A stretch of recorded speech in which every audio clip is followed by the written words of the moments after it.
নমস্কার, Bandita and mother's ব্লগে সকলকে স্বাগত জানাই।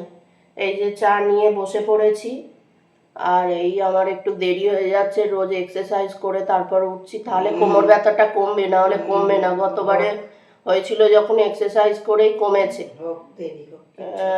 এই এক্সারসাইজ করে রোজ উঠি, ওটা করতে করতে আস্তে আস্তে কমে যাবে। না এখন অত ছনছনে যে যন্ত্রণা ব্যথাটা হচ্ছিল সেটা একটু কমেছে বলে এখন এক্সারসাইজটা ধরেছি। এক্সারসাইজ করলে আস্তে আস্তে কমে যাবে এবার। আর দুবার করে করতে পারলে তো আরো ভালো হয়। কালকে হয়নি, দেখি ওই সোমবার থেকে মনে হচ্ছে ঠিকঠাক হবে। দুবার করে করলে সকালে, হ্যাঁ বৃহস্পতিবার আবার ডাক্তারের কাছে যাওয়া, ওই রিপোর্টটা দেখাতে। নতুন ওষুধ দিয়েছে তো, বললেন যে কেমন থাকে না থাকে আমার জানতে হবে। তো বললো শুধু পিপি আর ফাস্টিংটা করেই নিয়ে আসলে হবে। তা চলো চা খেয়ে নি। এই জমা এই আলু সেদ্ধটা বসাবো। একটা নতুন আলু তো পচেও যাচ্ছে, পুরোনো আলুই আনতে হবে। মিষ্টি হলেও করার কিছু নেই। আচ্ছা, এই ভাত বসিয়ে দিয়েছে মা, ভাতটা হোক। আলু কাটবো, একটা আলু। আলু কি আর একটা পচে গেছে? হ্যাঁ, আলু তো পচে যাবে, ওই একটা পচাটা লেগেছিল না, ওই জন্যই তো পচে যাচ্ছে আলুগুলো। চলো আমি আমার তো আর কোনো কাজ নেই। চুপচাপ শুয়ে থাক, না জলটা বসাবো। এটা হ্যাঁ হ্যাঁ, নাও না তুমি, আস্তে আস্তে নাও। ভাতটা না হলে জলটা। আর এই আলু না শক্ত হয়ে যাবে খুব একটা, আলুগুলো বড় বড় নয় তো, না ঘেঁচি আলু। আগে কুকারে দিয়ে একটু সেদ্ধ করে নি। আচ্ছা তারপরে ঠিক আছে। মা রুটি বেলছে, তিনটে করবে নাকি? না আর একটা আছে, ভেতরে বার করে সব। আচ্ছা, কার ভেতরে আছে? এর মধ্যে, থালার মধ্যে বেলে নিচ্ছি। দাদা ঠান্ডার সময় না বার করলে কাট কাট হয়। কি আমাকে টিফিনে আজকে রুটি দেবে? পোস্ত দিয়ে রুটি দেবো। আচ্ছা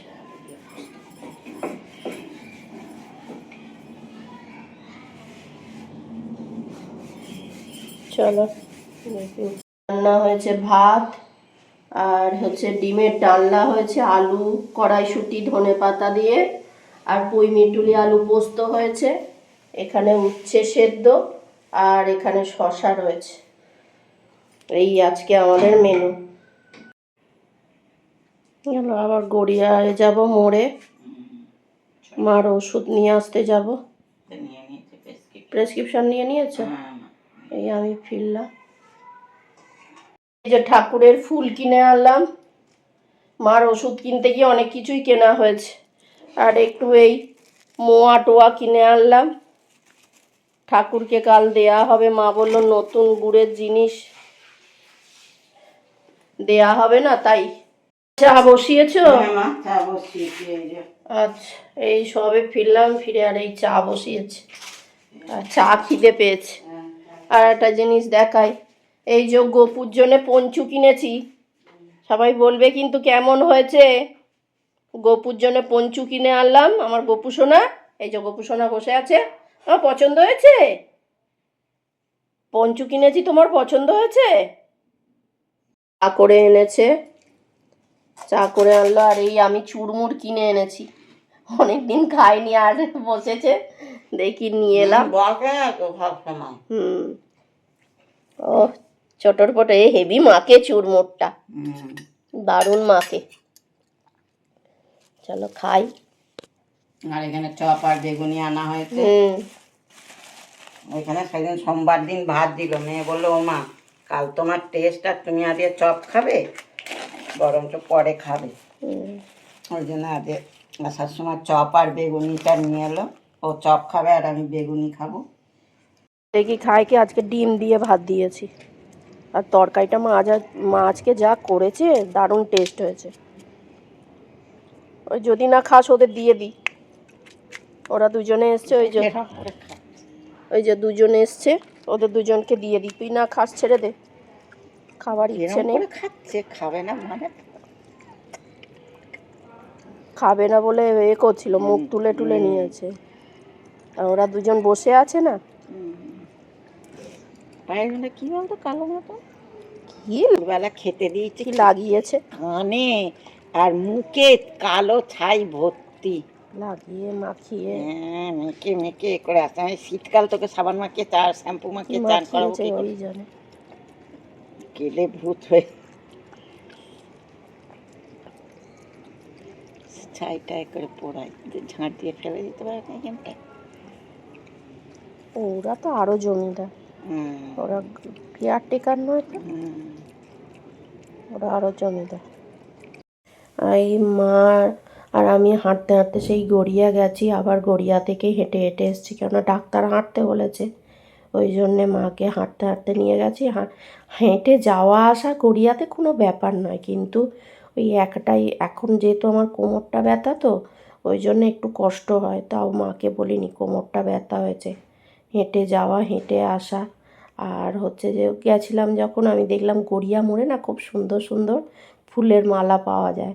আর গাঁদা ফুলগুলো এত বড় বড়, আর দু রকম যে গাঁদা ফুলের মালা, একটা কমলা একটা হলুদ রঙের গাঁদা দেয়া থাকে, ওই মালা নিয়ে এসেছি। মালাগুলো দেখতেও খুব ভালো লাগে।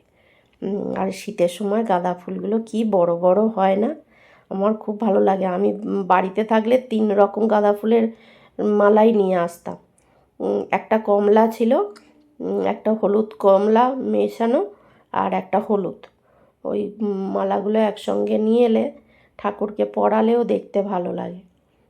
আর হচ্ছে যে আর ঠাকুরকে ফুল দিয়ে সাজিয়ে দিলে কি দেখতে ভালো লাগে। আর যাই হোক, আর হচ্ছে যে গেছিলাম বলে অনেক কিছু কেনাও হলো ওখানে। আর হচ্ছে যে আজকে বাসন খুব একটা বেশি পড়েনি, অল্প কটাই বাসন পড়েছে। আর হেঁটে গেলাম এলাম কেন, মাকে তো ডাক্তার, আগে তো মা রিক্সায় করে যেত, হাঁটতোই না। ডাক্তার যেহেতু হাঁটতে বলেছে, তাই নিজেই যে করে হেঁটে গেছে, প্লাস হেঁটে এসছে। আর আমারও একটু হাঁটার দরকার, কিন্তু কোমরটা ব্যথা বলে তাই জন্যে, নাহলে আমার হাঁটতে এমনি কোনো অসুবিধে হয় না। এখন এই বেশি হাঁটলে কী হয়, ব্যথাটা সারলে তখন ঠিক হয়ে যাবে কোমরটা। আর 2 দিন ধরে এক্সারসাইজ করা শুরু করেছি, দিনে 2 বার করে করলে ভালো হয়। এই মামার বাড়ি যাব, হবে না, এসে এবার শুরু করতে হবে। 2 দিন ধরে এক্সারসাইজ করলে না শরীরটা ভালো থাকবে, মানে কোমরে ব্যথাটা আস্তে আস্তে করে কমে যাবে। আর হচ্ছে যে আর একটা হোমিওপ্যাথিক ওষুধ খাই, ওটাও খাচ্ছি, ওতেই আস্তে আস্তে কমবে। আর হচ্ছে যে আজকে ঠান্ডাটা জাঁকিয়ে পড়েছে, সকালের দিকে কি হাওয়া দিচ্ছিল, বেশ ভালোই ঠান্ডা পড়েছে। আর এরম ঠান্ডা না পড়লে শীতকালে যে ফুল গাছ টাছগুলো সেইগুলো হয় না, ফুল ফোটে না। এই যে ঠান্ডাটা পড়েছে, এতে ফুলগুলো ভালো ফুটবে। অফিসের গাছে আজকে সার দিয়েছি, সেগুলো বাড়িতেও নিয়ে এসে গাছে দিয়েছি, খোল জল দিয়েছি। দেখি গাঁদা গাছগুলো কবে ফুল দেয়। কুঁড়ি এসছে, ছোট ছোট কুঁড়ি এসছে, এরপরে বড় কুঁড়ি আসবে, এবার বড় বড় ফুল ফুটবে। ইনকা গাঁদা এনে পুঁতেছি, আর একটা কী গাঁদা ও বললই না, আর একটা সেই লাল লাল গাঁদা ফুলগুলো হয় না, ওইও এনে বসিয়েছি। দেখি আবার এইবার একবার এতবার ওই লিকুইড সারটা দিলাম, এবার একবার ড্রাই সারটা দিতে হবে, তবে গাছে ফুল আসবে আর ফুল ফুটবে। গাঁদা ফুল গাছে ভরে গেলে দেখতে কি ভালো লাগবে। এই যে মা আর আমি বসে বসে টিভি দেখছিলাম, ডগিটাকে খেতে দিয়ে এলাম, দিয়ে এসে বাসন মাজলাম আর নখ টকগুলো কাটলাম একটু। আর হচ্ছে যে ভিডিওটা তাহলে এখানেই শেষ করছি। তোমরা সবাই সুস্থ থেকো, ভালো থেকো, সাবধানে থেকো। আর ভিডিওটা যদি ভালো লেগে থাকে তাহলে লাইক করো, কমেন্ট করো, সাবস্ক্রাইব করো। দেখা হচ্ছে নতুন একটি ব্লগে।